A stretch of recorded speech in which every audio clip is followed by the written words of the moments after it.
Well, today we're going to talk about Chapter 6, and I'm starting your book on page 218.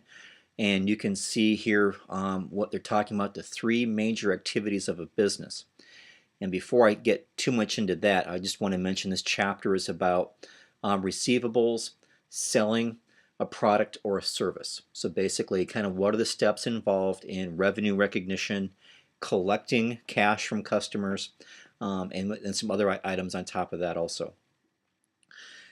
You can see here that the activities of a business are split into three categories: operating, investing, and financing. So the top one, operating, it says in the purple box there, associated with the primary activities of a business. What does this business do to live and breathe every day? You know, if we're looking at Target, for example, we know that Target is buying inventory from suppliers, getting that shipped to their stores across the country, putting that inventory on the shelves. You and I come in and buy it. Okay, that's their operating. That's what they're doing on a day-to-day basis. So they're selling products to me and you. They're acquiring inventory from suppliers, and they're also paying for other operating items. Just think about the expenses that Target's going to incur to keep a store running. A mortgage or rent on a store, utilities, salaries, advertising, insurance, taxes, the list goes on, things like that. Okay. Next is investing activities. Okay. They don't happen, investing and financing don't happen as often as operating. Operating's happening every day. Investing and financing is just happening occasionally, but it happens not as often, but usually in large dollar amounts when it does happen. For investing, it's the buying and selling of long-term assets, such as property, plant, and equipment. Okay. It's also buying and selling stocks and bonds of other companies. So if the business is investing excess cash by buying stocks and bonds of other companies as a way to invest just idle cash and grow that cash into the future, that's an investing activity. Financing is basically borrowing money with debt financing and then the related paying it back, paying off the principal, or equity financing, which is issuing stock to raise cash or then buying back stock through treasury stock operations. Okay, so operating happens all the time, every day. Investing is centered around long-term assets and invested assets.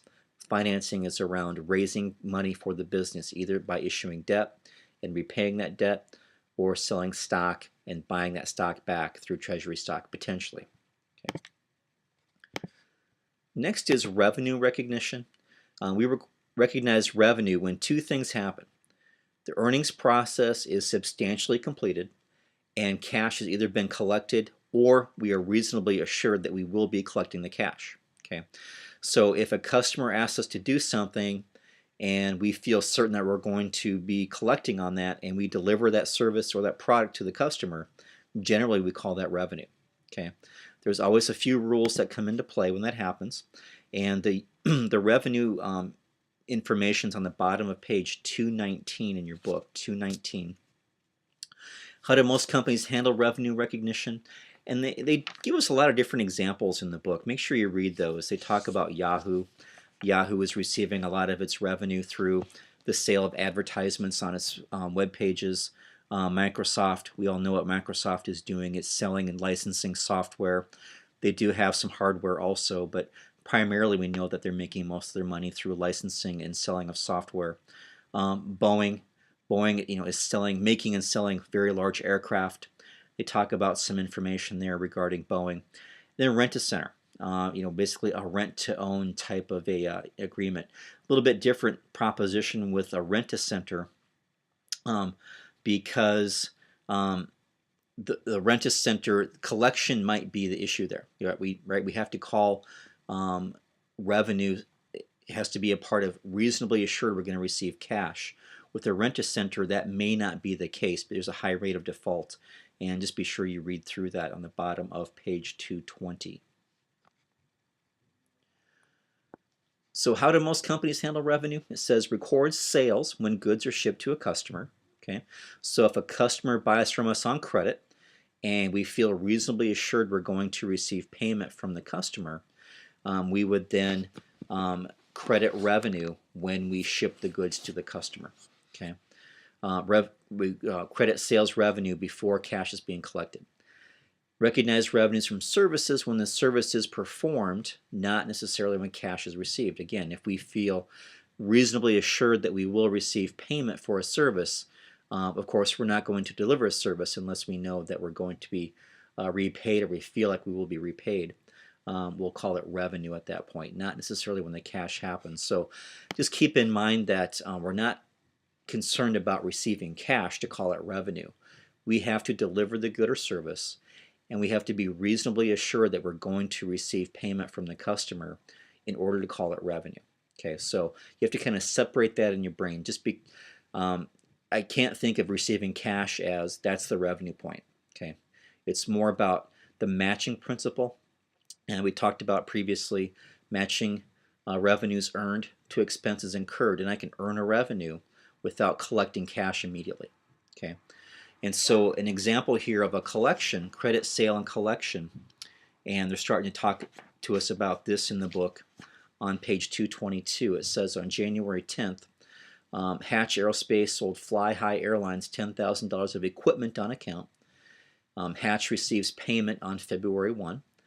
And so what entries are made and when do they happen? Well, if we're reasonably assured that we are going to receive payment, we're going to make the entry on the 10th when inventory is sold on account.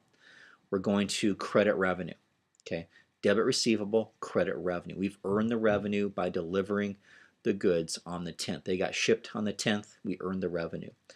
We receive payment later on, we debit cash, and we credit accounts receivable. So just kind of keep that entry in mind. You're going to see that quite a bit when you do some work in Cengage now.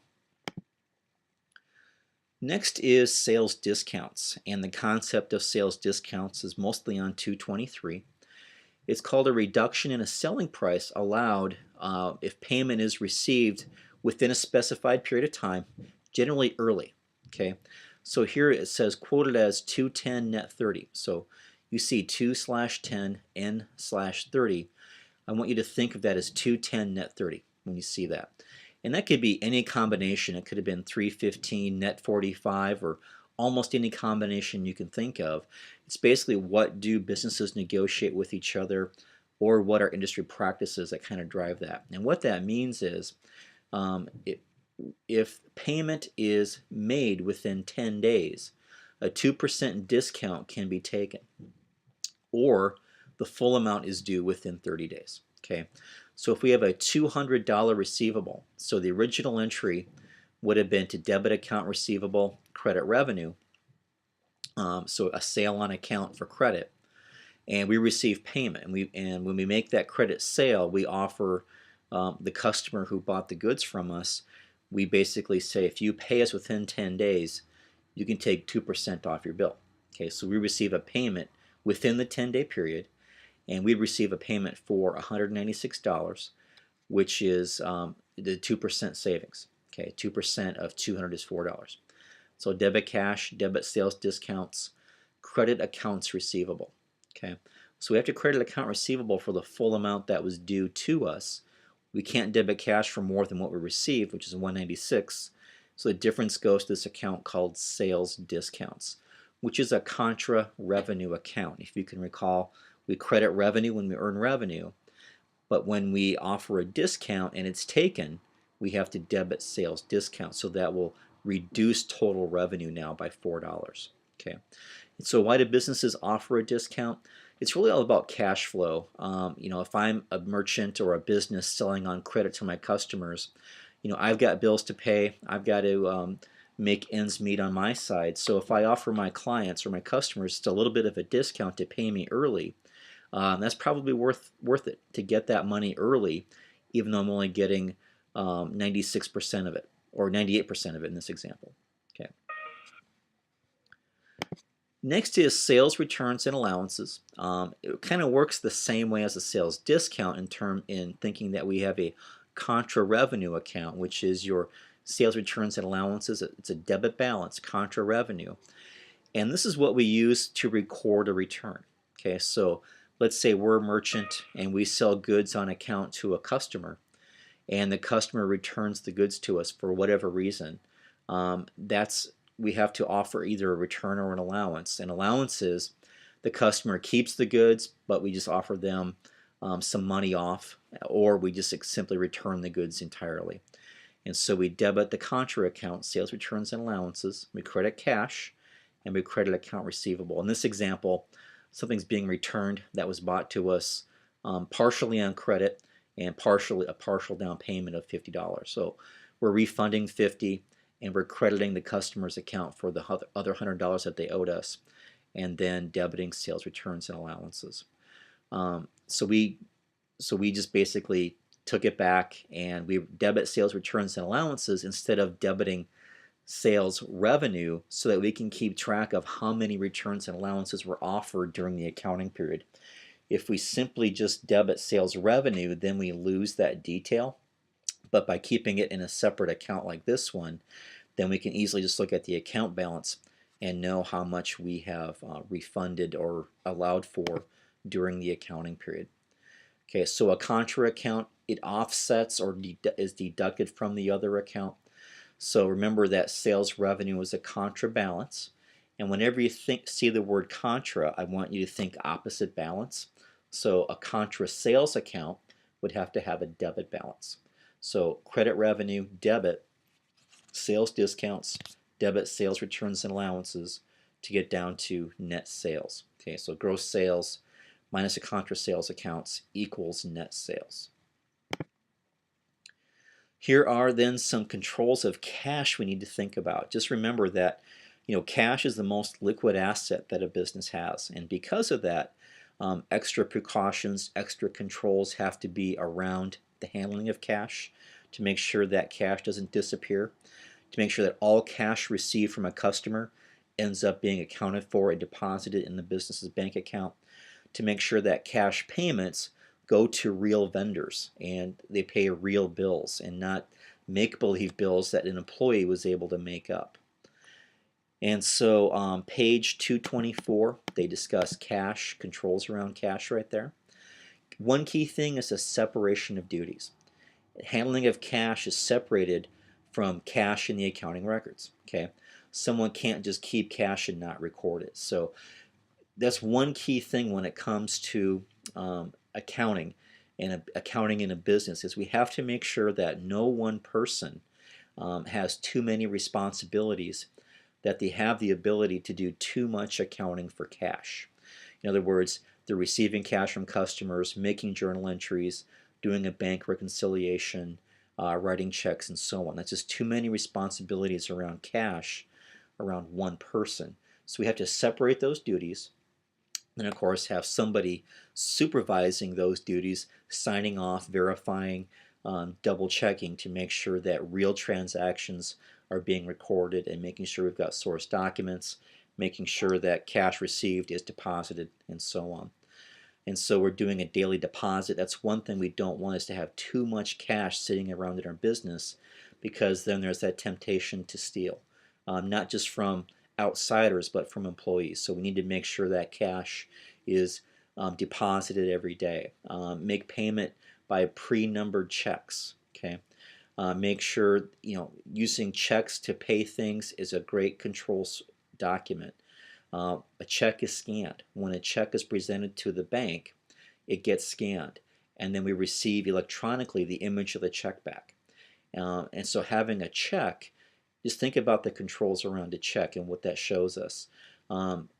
Just think about the next time you write a check, you're going to record who you paid, the date, the dollar amount, then who approved it, who's the signer. With many businesses, 2 signers are required, for example. So that check then, let's say we have a business, we're going to pay a vendor for some inventory.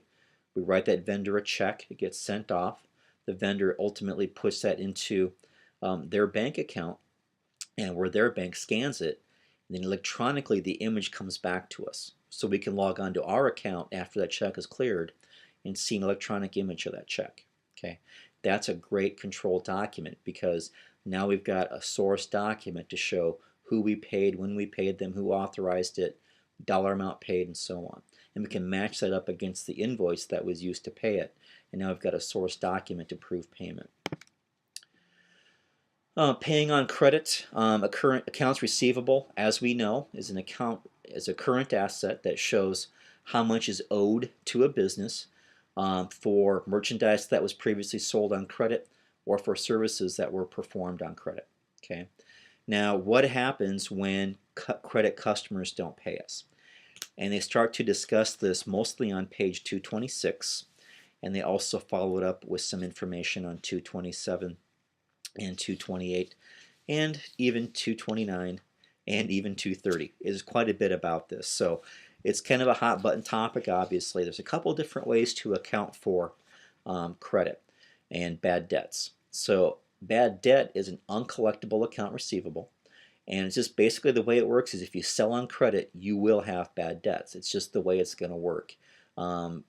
Businesses go bankrupt, people move, skip town, you can't find them, and you just have bad debts. So as a business, if you make a decision to sell on credit, somebody, somewhere, sometime will not pay you back, no matter how diligent you are in doing credit checks and being selective with who you sell to on credit. It's just going to happen. So you might be wondering, well, then why do we ever sell on credit? Well, by selling on credit, the theory is you are opening yourself up to more potential customers. Okay, so that's why businesses do it. And that increase in revenue, because we are selling on credit, should offset any bad debts that we do have. Okay, so we still have to be careful. We have to run credit checks, backgrounds, whatever, before we sell on credit to another business or a customer. But no matter how careful we are, it's just going to happen that somebody won't pay us back. Okay. Well, there's a couple of methods to use, and you can see here that the direct write-off method is what's given to us first, and this method is not acceptable. It says violates the matching principle. You can see that right at the bottom there. And it basically just says recording of losses as expenses during the period in which accounts receivable are determined to be uncollectible. Okay. So, just imagine I sold something to somebody, let's say 6 months ago. And this is April 10th. Let's say November of the year before, I sold on account to a customer some inventory for $1,500, and I debited accounts receivable, credited revenue way back in November of last year. And now I get to April and maybe this vendor went bankrupt, and I know that I'll never collect from them. That business just went belly up. There's no way I'm going to get my payment back, so I just have to simply write it off. And so I debit bad debt expense and I credit account receivable. While that may look like a good journal entry, the problem with it is that we did not match expenses to revenue in the same accounting period.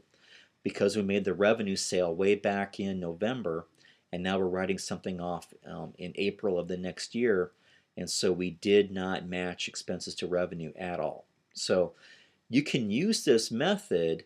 Some businesses use it, but businesses that only sell just a tiny bit of their total revenue is on account. Okay, so a few do use it, but only if sales on account is just a very small number in the grand scheme of things. So most businesses then use the allowance method. And so the allowance method is in your book mostly on page 227 with some follow-up information on 228 and 229. And so what this means then is I have to estimate losses every time I have a sale on account. Okay, so if I had a sale on account last November, every accounting period I have to estimate what percent of those sales will not be collectible in the future, right? I'm guessing the future, and I'm trying to match expenses to revenue in the same accounting period.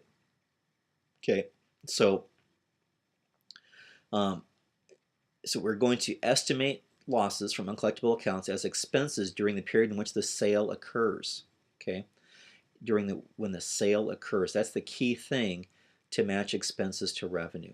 So recording the expense up front in the same accounting period the sale is made, and then sometime in the future when we determine that this account truly is uncollectible, we then debit this allowance for bad debts and we credit accounts receivable.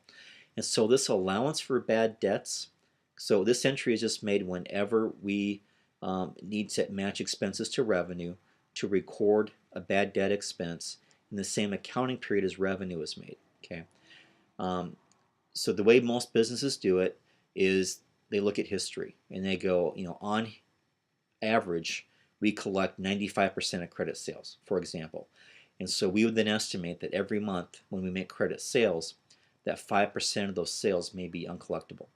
And so we'll debit the expense in the same accounting period as the sale is made, just like this entry says here, debit bad debt expense, and then credit the allowance account, which is a contra asset account. It's contra to accounts receivable. And then when the actual bad debt is written off, we determine somewhere in the future that this truly is a bad debt.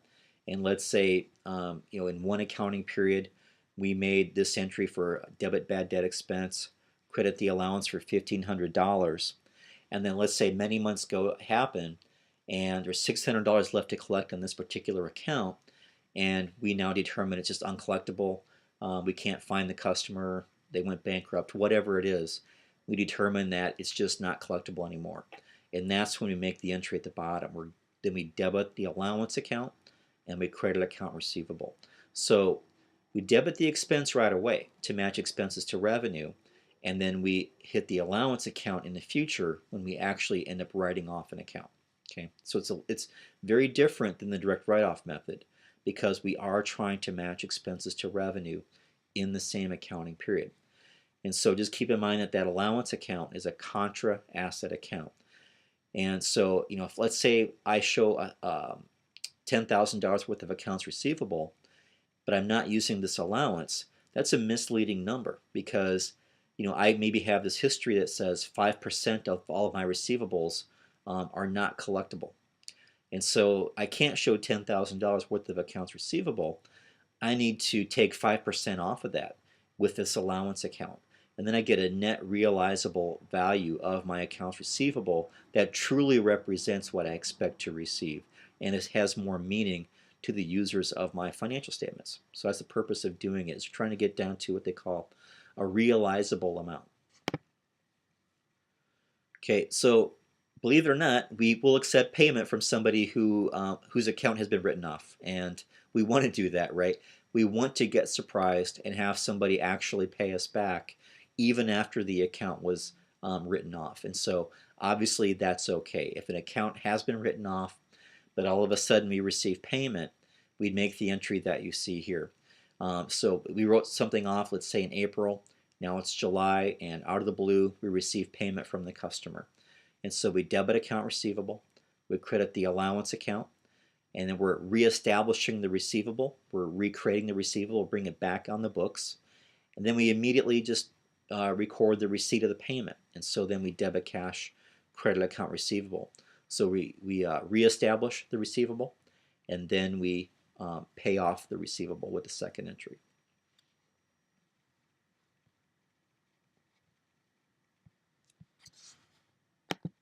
And I went way too far in my scrolling down here. Okay, so there's a few different ways to estimate the true value of accounts receivable, or the true value of what we think future bad debts expense will be. There's a few different ways to look at it. As you can see on your screen here, there's 3 ways. And these 3 methods are in your book on pages 228 and 229. So the first one's percentage of sales. It's based on prior year's experience.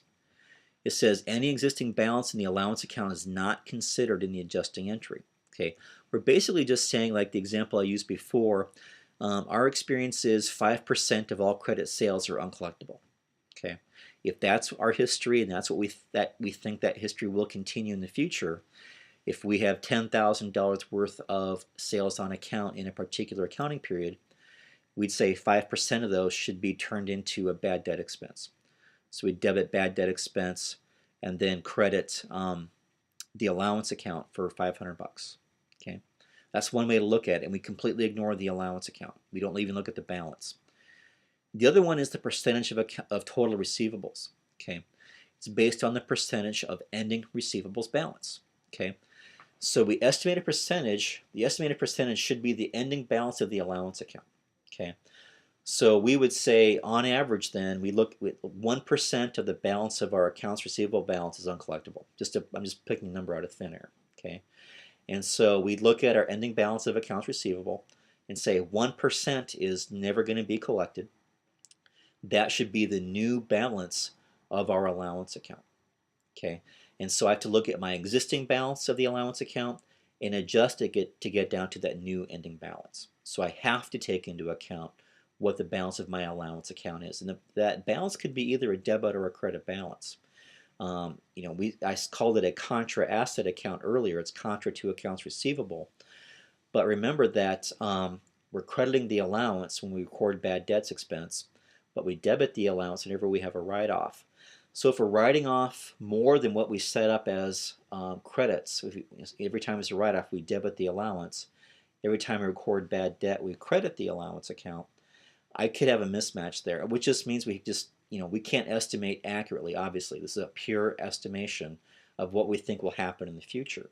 But the matching principle says I need to match revenues earned to expenses incurred in the same accounting period, and so I have to do it this way. I have to match revenues to expenses in the same accounting period as I had my credit revenues. Okay, and so we have to guess the future.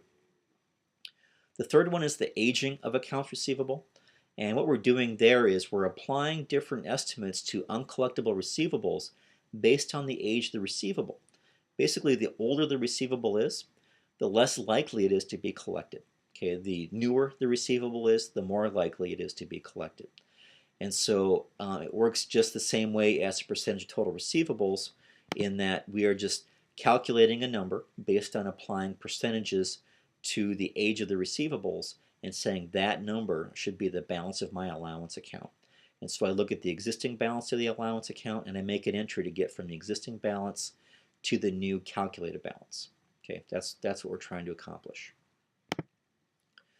Managing receivables, like it says here, it's a balance, and it takes time, history, having good people in place who can run a credit department and run it well, deciding who should we grant credit to, deciding who we should not, deciding how forceful are we with collections and reminding customers to pay us, and some things like that. So it's definitely a balancing act. Okay, we need to extend credit to increase sales. But we also need to collect cash so we can pay our bills and reduce what we might have to borrow when there's a cash shortage in our business. Because once we have to borrow, now we're paying interest as opposed to just collecting what's ours. Okay, so that's one thing to keep in mind.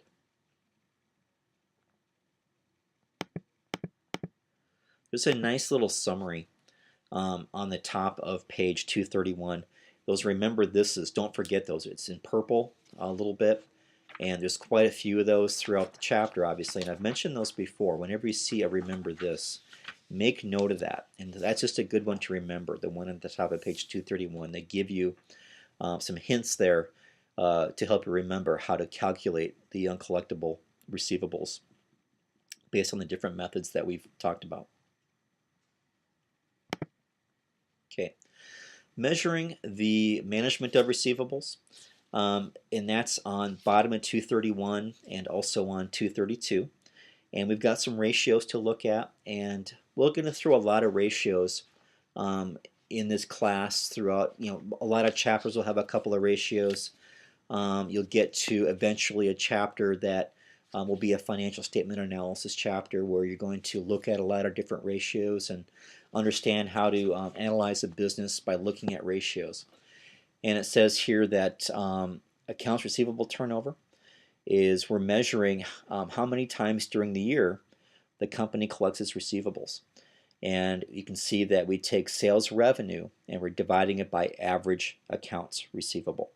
When you see the word average, just generally think it's the current year plus the prior year divided by 2. So 2 points in time of the balance of accounts receivable divided by 2 gives you an average balance. And so we're taking sales revenue divided by average receivables to get a number. And that number is how many times we go through the collections process in an accounting period. Also keep in mind that different retailers, different types of retailers, merchants, service companies will have different numbers. And so you have to be careful what you compare one company to another.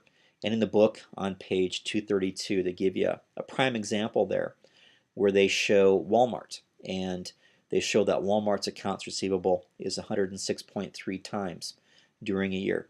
They also show that Boeing's is 10.7 times in a year. Well, obviously very different businesses with different business models. They just have to be, right? Because Walmart is selling the things we need to live on a day-to-day basis. Um, food, clothing, kitchen items, hardware, you name it. We all know what you can buy at Walmart. Things that don't require a major investment in money, obviously, either, right? Just the things we need on a day-to-day basis to live. Boeing is obviously selling multi-million-dollar airplanes and related parts to airlines and militaries and countries around the world.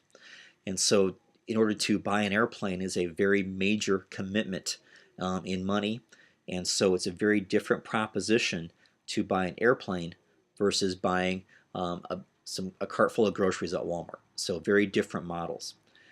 Average collection period is how many days it takes to collect a credit sale. Okay, so we're taking 365 days in a year divided by the first number, the accounts receivable turnover number. Okay, and that will tell me how many days it takes for me to collect on account. Okay, now that number is a good indicator to tell us how quickly we're getting our collections. Let's say when we sell on credit in our business that we sell with a 30-day collection period. If we crunch our numbers and get an average collection period of 35 days, we can look at that and go, hey, we have a problem. Our customers take 35 days to pay us when the credit limit's 30 days. So what can I then do as a business to make that different? Is it offer a better incentive to pay me early? Is it follow up with a phone call or a reminder on the 20th or 25th day that, hey, you owe me soon. Don't forget that you owe me. Just however I can manage that ratio will give me at least some information to help me make a decision. Okay. And keep in mind that all ratios, when you look at a ratio, the best way to look at it is to compare it to something. You can compare a ratio to a key competitor, to an industry average, or to your own history. So Walmart would look at its 106.3 accounts receivable turnover and go, okay, what does that mean? Well, they can maybe compare that to Target. They can compare it to some grocery stores that they compete with. They can compare it to their own history. They can compare it to the grocery industry, for example. So they can then decide, is our number good or bad? And if it's not good, how do we make it better in relation to everybody else? So it's just a means to make a decision and understand something just a little bit better. Okay, the next thing we need to talk about is warranties, and this is on the bottom of 233 and also on 234. And a warranty is basically, we all know what a warranty is. I actually just collected on a warranty not too long ago. I bought a Kindle Fire, the first edition that came out a year ago.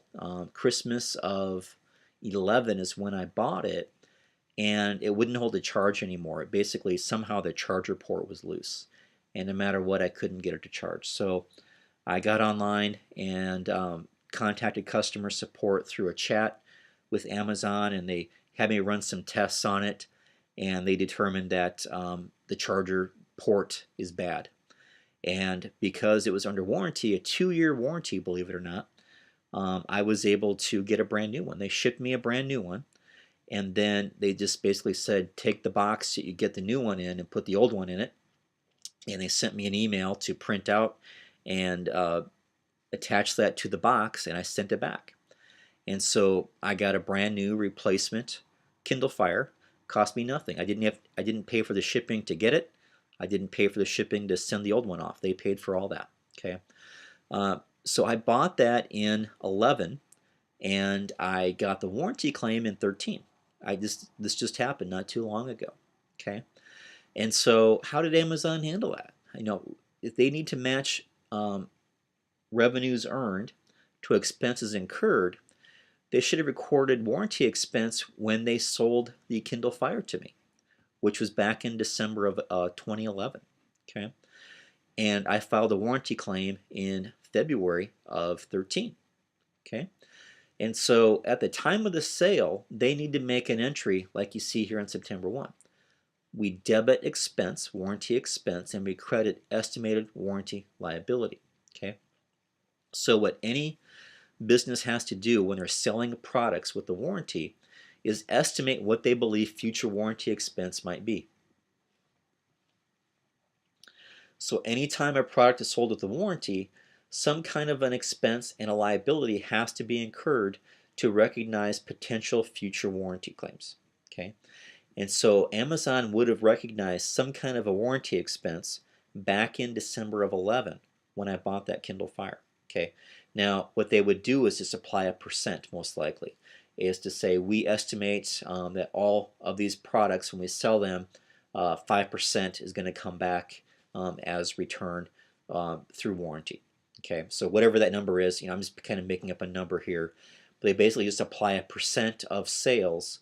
They'll assume they'll have a warranty claim and then make a journal entry to debit warranty expense and credit estimated warranty liability, which is just a current liability account.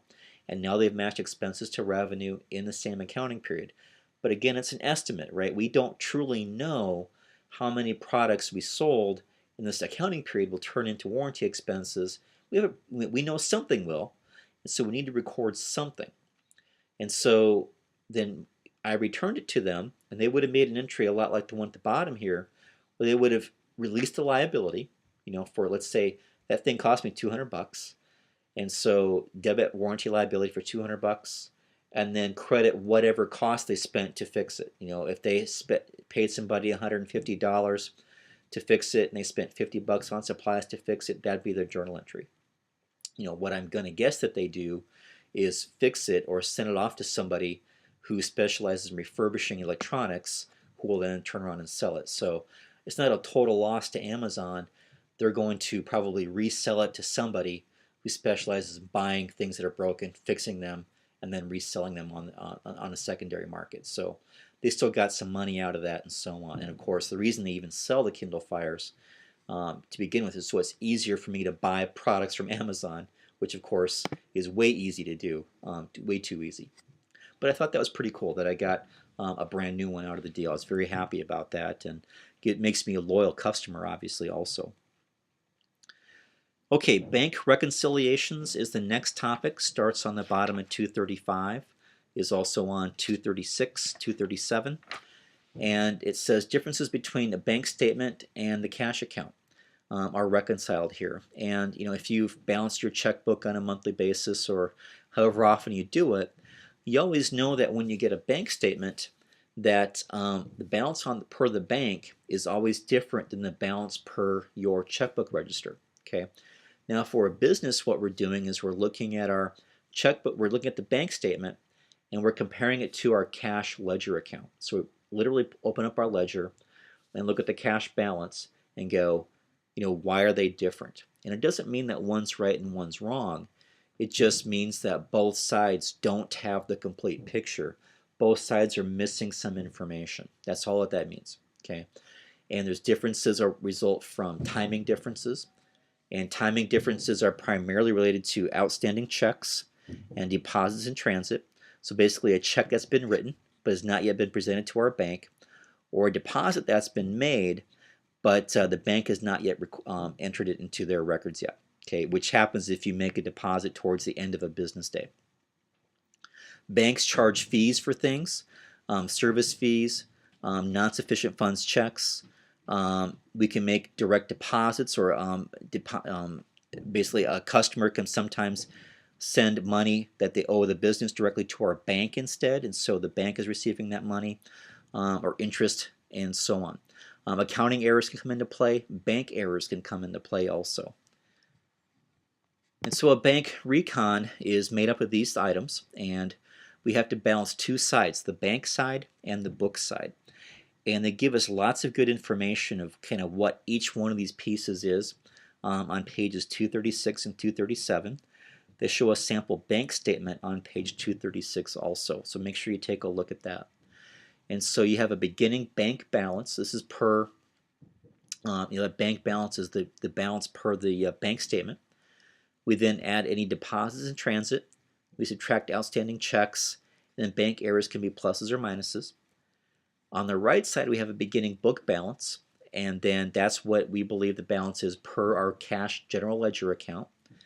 We then look at that bank statement and look at anything that's in the bank statement that has not yet been recorded in our general ledger. Interest paid, direct deposits, service fees that the bank took, an NSF check, a non-sufficient funds check. That is a check that we received from a customer. We deposit it in our bank account. When our bank presents that check to our customer's bank, the customer's bank does not have enough money in it, and so the check bounces and there's not sufficient funds, and so the bank takes that money away from us. And then of course we can make errors also. So both sides can make mistakes, and those mistakes can be increases or decreases.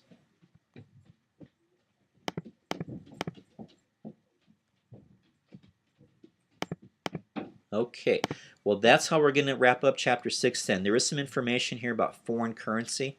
I'm going to skip that, so when you see the foreign currency info, 239, 240, and 241, I'm not going to cover that in a quiz. I'm not going to cover it on a test, so don't worry about that. And then just be sure to, as a part of review, you will notice on page 242, 243, that there is they always have the study and review at the end of every chapter. Very worth your time just to take a look at the key items from the chapter are highlighted there.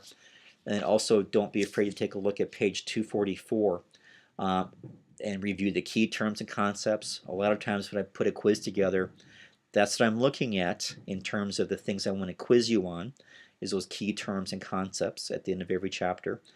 There's also a review problem, and it maybe wouldn't hurt just to take a look at that review problem and pull out a piece of paper and see if you can do it without looking at the answer, just to see how close you can get.